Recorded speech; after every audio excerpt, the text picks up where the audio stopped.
자기 자신을 돌아볼 필요가 있습니다. 자신을 돌아보는 것은 꼭 뭔가 안 될 때만이 아니라 우리 잘 돼도 여러분 돌아봐야 됩니다. 잘 될 때 돌아보는 것은 자신을 더욱 견고하게 하고 자신을 지키는 기회입니다. 여러분 건강할 때 건강관리하는 것처럼 사람은 잘 될 때 자신을 돌아볼 수 있는 지혜를 얻어야 돼요. 안 될 때는 자신을 돌아보지 말라고 해도 돌아보게 되어 있는 것입니다. 아프면 자동적으로 병원 가는 것처럼 안 될 때, 어려운 일이 생길 때, 잘 안 풀릴 때는 자신을 돌아보는 일이 쉽지만 사람이 잘 될 때는 그렇지 않은 경우가 너무나 많거든요. 그러다 보니까 문제가 생기게 되는 것입니다. 우리는 예수 믿고 구원받은 그리스도인입니다. 어떻게 우리가 한 해를 또 살아야 될까? 분명한 자화상을 가지고 우리의 삶의 정체성을 가지고 여러분 승리해 나가는 오늘 한 해가 되셔서 정말 우리가 그리스도인답게 그리스도인처럼 예수의 자녀처럼 살아가는 아름다운 모습으로 회복되어 가는 은혜가 있기를 주의 이름으로 축원합니다. 그럼 첫째 우리는 받을 축복이 뭐냐면 우리는 영생을 받은 그리스도이다. 따라합시다. 우리는 영생을 받은 그리스도이다.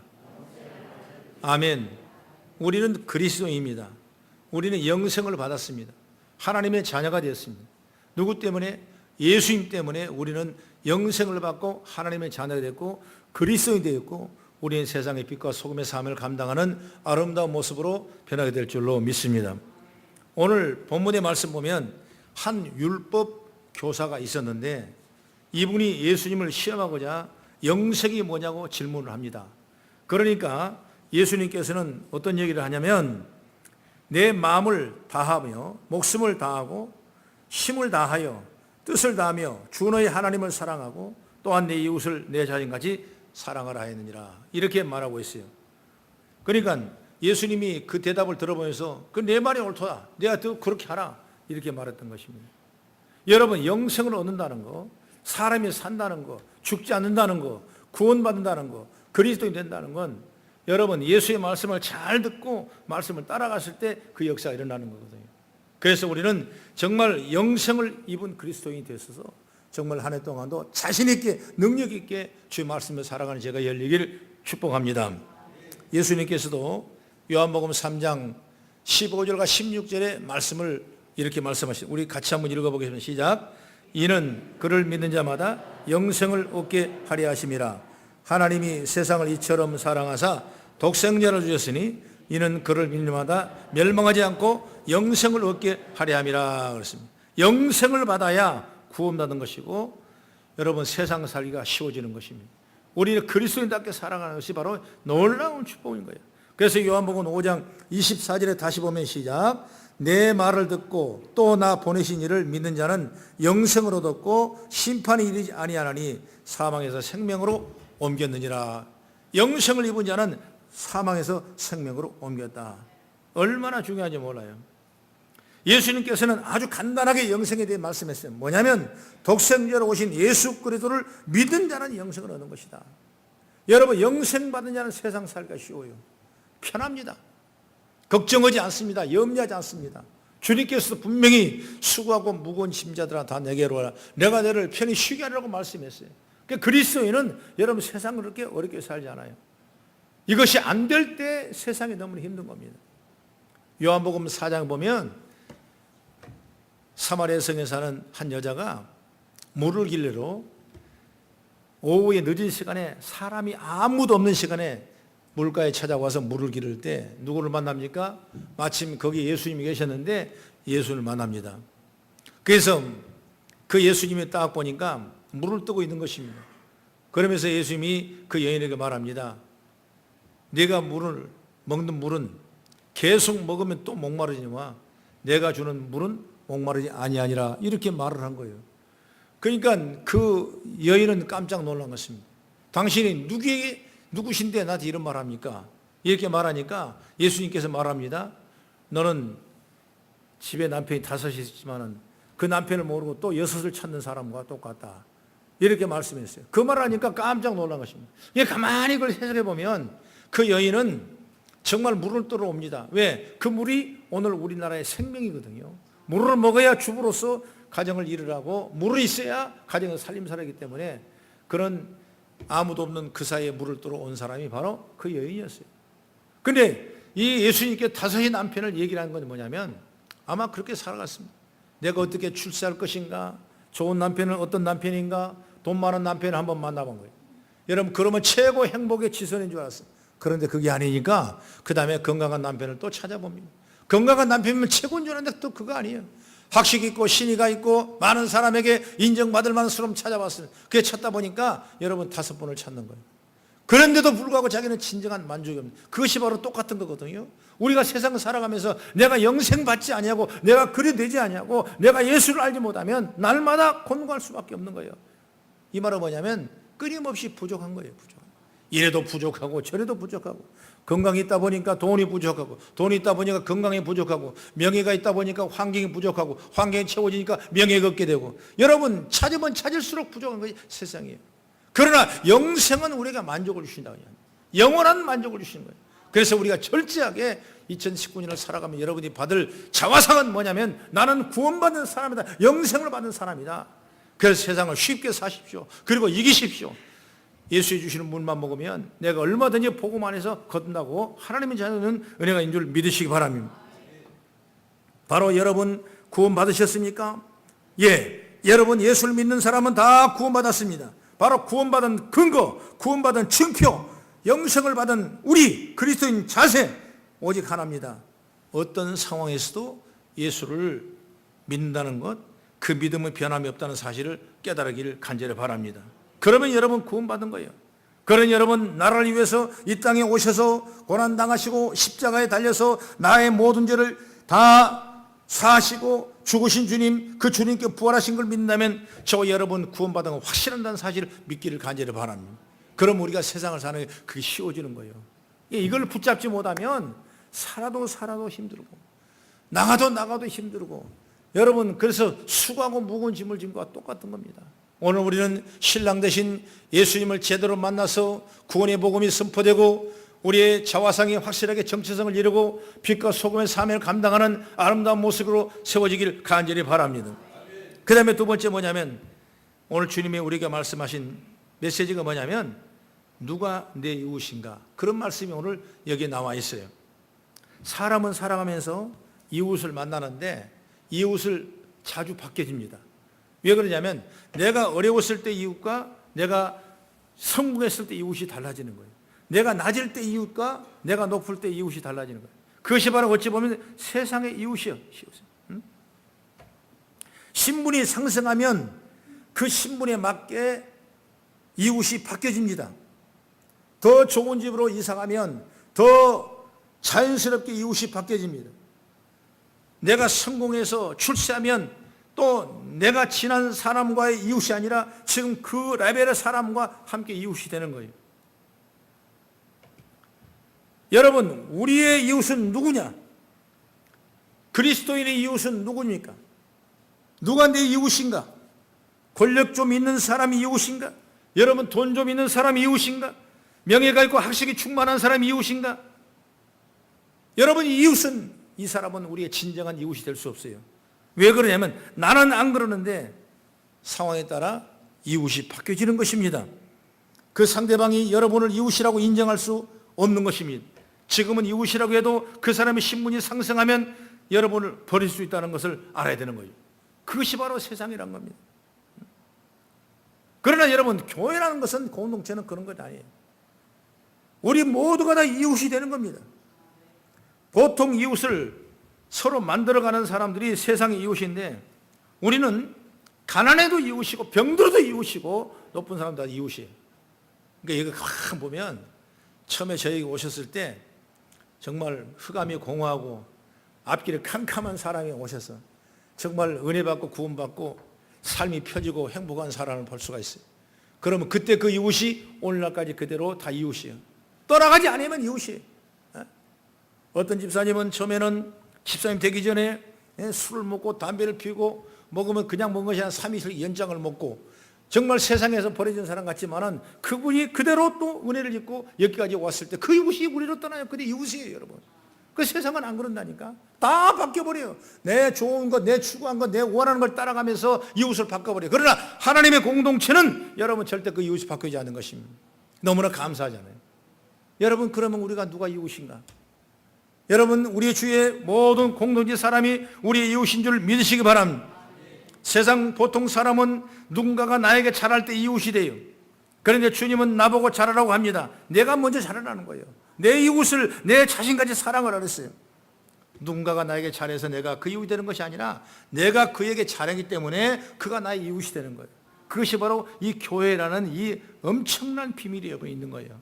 그래서 처음에는 어려운 어린 학생이 교회에 왔는데 나중에 청년이 되고 장성이 됐는데 지금까지도 같이 있으니까 이웃이 되는 거예요.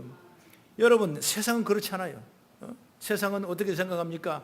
아, 그거 옛날에 조금만 했지, 옛날에 가난했지, 옛날에 병들었지, 옛날에 부족했지. 여러분, 그걸로 딱 끝이 되는 거죠. 그러나 우리는 그렇지 않아요. 그래서 이가 정말 내 이웃이 있다는 게 얼마나 감사한지요. 여러분, 한 해 동안도 이렇게 마음을 가지고 우리 거성기 공동체가 서로 섬기가는 아름다운 모습이 되길 주의 이름으로 축원합니다. 그래서 오늘 말씀해 보면 한번 30절 먼저 읽어보겠습니다. 시작. 예수께서 대답하여 이르시되 어떤 사람이 예루살렘에서 여리고로 내려가다가 강도를 만나매 강도들이 그곳을 벗기고 때려 거의 죽을 것을 버리고 갔더라.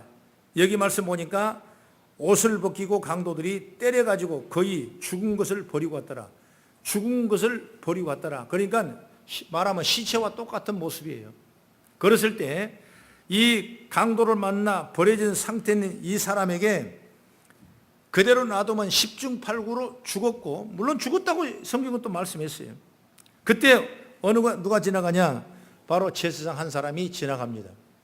지나가다 보니까 겁안 죽어서 도저히 살아날 가망이 없는 그 사람이 엎어져 있는 거죠. 그래서 제사장이 그냥 지나갔습니다. 32절의 말씀 보면은 못 보고 지나간 게 아니라 그냥 봤는데 피해 지나갔다. 여러분, 여기에 충분히 여기에 대한 의미는 있습니다. 왜? 제사장은 그 불의한 시체를 보면 안 돼요. 그리고 그를 걷어주면 내가 피를 묻으면 그 피 묻은 손으로 예배를 할 수 없어요. 충분한 타당성이 있어요. 율법 학자이기 때문에 타당성이 있지만은 그는 어쨌든 그걸 핑계로 삼아서 그냥 지나가 버리고 말았어요. 그 다음에 레위라는 사람이 옵니다. 레위인 사람은 같은 종교적인 지도자고 또한 세상의 권위를 가진 참으로 부유하고 넉넉한 사람이에요. 그런데 그 역시 마찬가지로 보고 그냥 지나가고 피해버렸어요. 물론 타당성이 있습니다. 그분도 마찬가지로 내가 이런 높이 있는 사람인데 구차하게 내가 죽어가는 사람을, 그 죽는 사람을 생명을 내가 건져가고 내가 손을 대봐야 내가 무슨 유익이 있겠나? 이건 성질적으로 맞지 않는 것이다 라고 생각하고 충분히 지나갈 만한 타당성이 있는 겁니다. 그래서 그냥 지나가고 말았어요. 제사장도 지나가고 여러분 레인도 그냥 지나갔어요. 이 사람은 그 유대 나라의 종교적인 지도자요, 정치적인 지도자요, 리더와 이끌어갈 사람들인데 불구하고 그들은 그 타당성을 가지고 그냥 지나가 버렸어요. 그런데 그 현장을 지나간 한 사람이 있습니다. 우리가 읽었던 사람은 사마리아 사람이 지나가다가 옆에 보니까 참 너무나 불쌍한 거예요. 강도를 만나가지고 다 죽어갑니다. 너무나 안타까운 겁니다. 이 사마리아 사람은 유대 백성 사람들이 이방인으로 취급했던 사람들이에요. 인정받지 못한 사람이에요. 그러나 그 자기 마음에는 세상에서는 인정받지 못했지만은 자기보다 불쌍한 사람을 봤을 때 자기 마음에 가는 것이 사마리아 사람의 마음이에요. 그래서 그를 업었습니다. 그리고 저 밑에까지 주막에 내려왔습니다. 그리고 주막 주인한테 포도주를 주고 기름을 붓고 다 부비를 들어 살려주고 정말 잘 가노래가 살았어요. 그러면서 그 주막 주인에게 말합니다. 내가 갔다가 다시 올 텐데 더 돈이 비용이 들었다면 내가 그들을 물겠으니까 이 사람을 최선을 다해서 좀 위로해주고 치료해달라. 이런 얘기가 바로 사마리아 사람이에요. 이 얘기를 누가 하냐? 어찌하면 영생을 얻겠습니까? 어찌하면 그리스도입니까? 어떻게 하면 구원받는 자입니까? 이렇게 한 율법 교사가 예수님께 물어봤을 때 이 설명을 그대로 하는 겁니다. 그랬을 때 36절 한번 보세요. 시작. 내 생각에는 이 세 사람 중에 누가 강도 만난 자의 이웃이 되겠느냐 물어봤습니다. 그럴 때 이 율법 교사가 말합니다. 시작. 이르되 자비를 베푼 자이다. 예수께 이르시되 가서 너도 이와 같이 하라 하시니라. 이렇게 말씀했어요. 우리가 잘 생각해야 돼요. 사람은 여러분, 우리가 남을 위해 살피고 남을 위해 도와주고 내가 앞으로 다가 나갔었을 때 그때 그 사람은 우리의 이웃이 되는 거예요. 그 사람이 이웃이 누가 되겠습니까? 내가 이웃이 되는 거예요. 여러분, 이런 걸 생각한다면 시대가 많이 변했지만은 요즘의 시대는 1인 인구 한 사람 시대가 너무나 많습니다. 그래서 나 잘 되면 된다. 이것이 너무나 팽배하는 것입니다. 어찌 본다면 혼밥이나 혼족이나 혼술이나 이런 용어들이 일상생활에 용어가 되어 있는 것을 본다면 2인, 3인, 가정, 다세대, 다문화 이것은 별 의미가 없어요. 낯선 용어가 되고 말았다 이것입니다. 왜 그러냐면 나는 누군가 엮이기 싫은 거예요. 나는 누군가 함께 교제하기 싫은 거예요. 그렇기 때문에 교회도 안 나가고 여러분 내가 예수를 믿지만 나 혼자 믿게 되고 이런 모습은 하나님께서 기뻐하신 모습이 아니다 그 말이에요. 돌아볼 수 있는 능력이 있어야 돼요. 내가 볼 때 어려운 사람을 볼 수 있는 그런 영적인 시선을 우리가 가져야 됩니다. 그러면 이 말이 뭐냐면 사랑으로 믿음 안에 엮여 있는 사람이 되어야 된다. 그리스도인은 교회 공동체는 사랑으로 엮여 있어야 돼요. 바로 주님께서는 우리가 말씀할 때 교회는 내 몸이라고 그랬습니다. 몸의 지체는 모두가 다 세포와 근육으로 다 엮여 있어요. 한 사람이 아프면 다 아프게 되는 것입니다. 한 사람이 즐거우면 다 즐겁게 되고 똑같은 것 마찬가지예요. 우리 교회 공동체가 이런 모습이 됐을 때 내 이웃이 생기는 것이고 내가 이웃이 되어지는 거예요. 이 사람 중에 누가 이웃이냐? 바로 선한 사마리아 사람이 그 강도받는 사람 이웃이라 이렇게 말한 거예요. 오늘 우리가 이것을 잘 정체성을 가지고 나간다면 오늘 주님의 복음에 동참하는 자가 되고 우리에게는 한량없는 은혜와 능력, 기쁨으로 죄를 감당해야 될 줄로 믿습니다. 여러분 다시 여러분에게 이웃은 누구십니까? 물어봅니다. 여러분을 구해준 사람, 여러분의 도와준 사람일 것입니다. 이걸 분명히 우리가 말씀했어요. 그러나 오늘 예수께 더 비유를 말씀하신 것이 있다면 오늘 세 번째 뭐냐면 예수님은 이렇게 말씀합니다.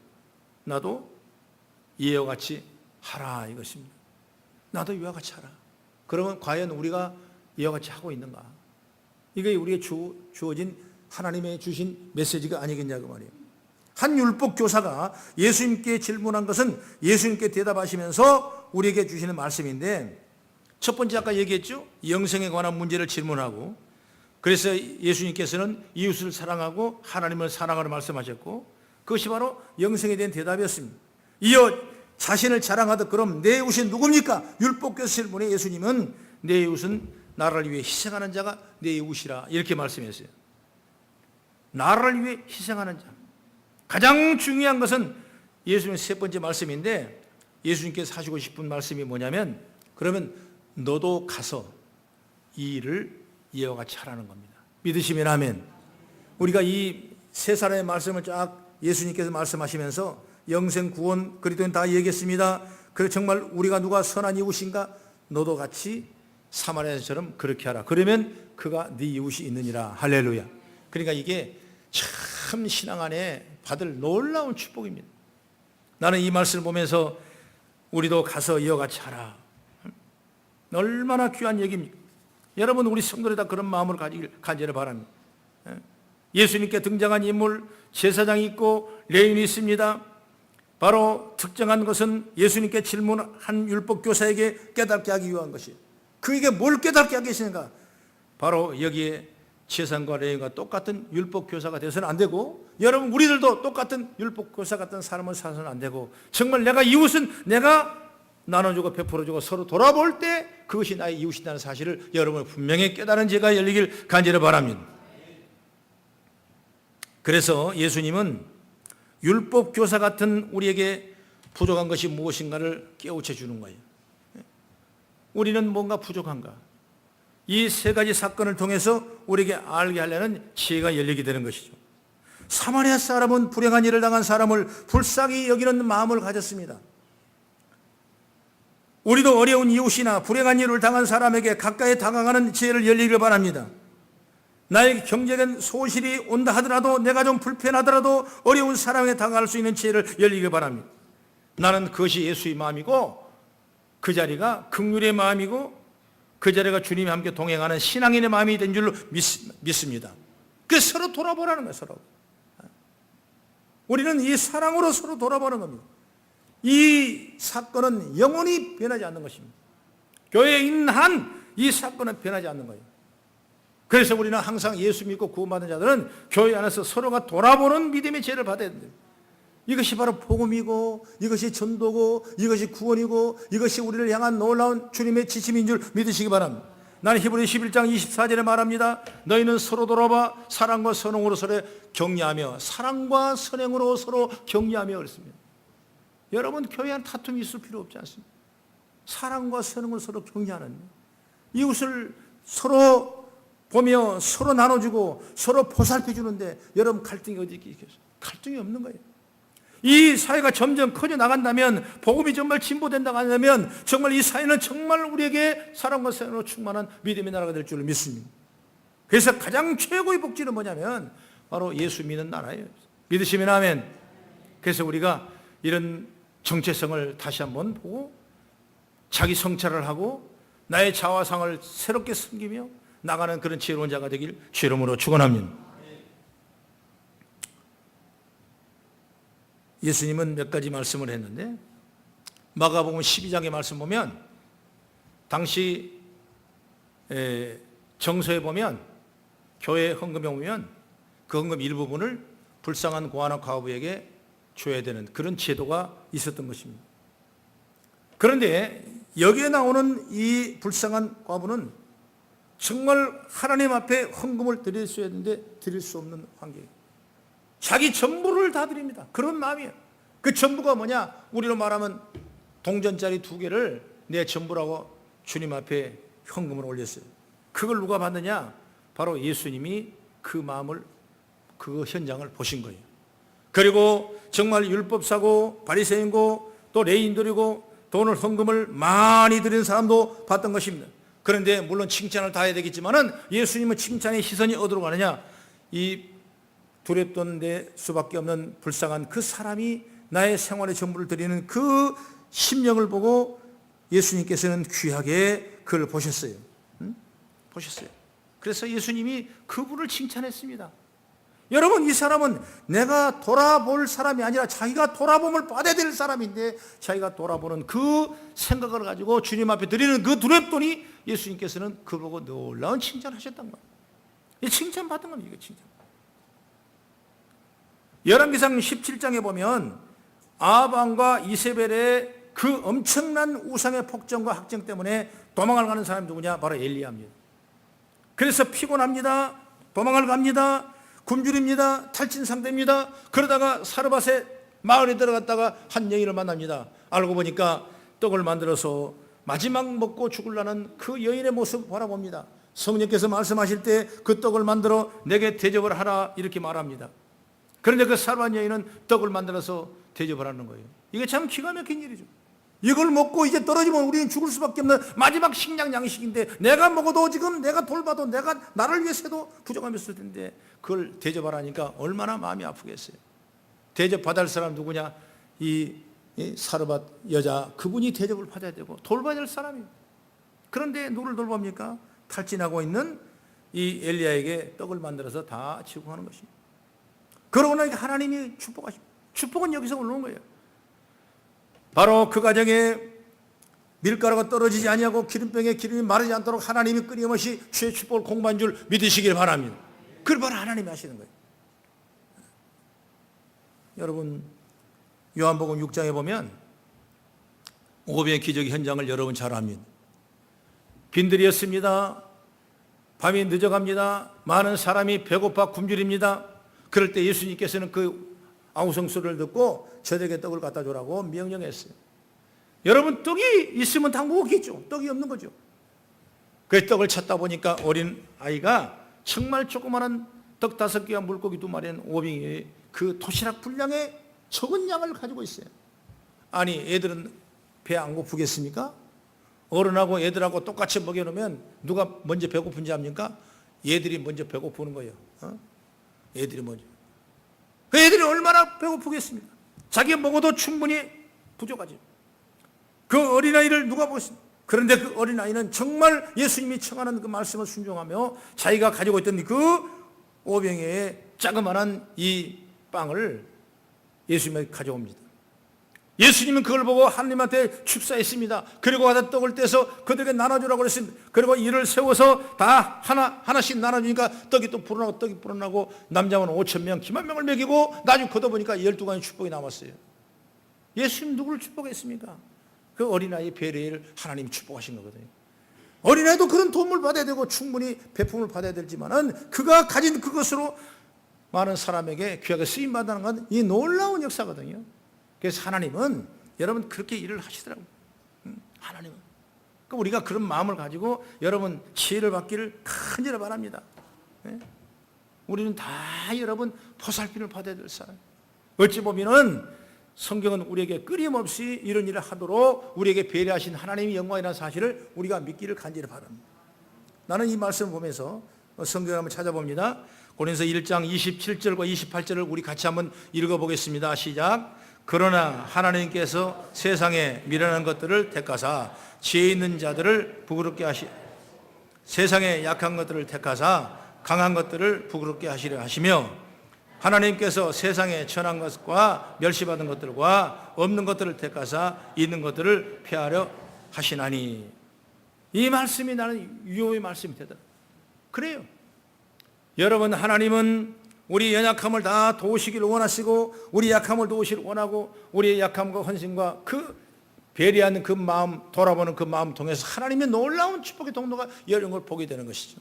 그래서 여러분 우리는 가져서 되는 것이 아니고 어려워서 여러분 힘들어도 그때 우리가 할 수 있는 최선의 일을 다한다면 하나님께서는 우리에게 더 큰 축복과 능력을 주실 줄 믿으시기 바랍니다. 우리는 율법 교사처럼 살 때가 많았고 우리는 레위처럼 살 때가 많았고 우리는 참으로 그 제사장처럼 살 때가 우리는 너무나 많았어요.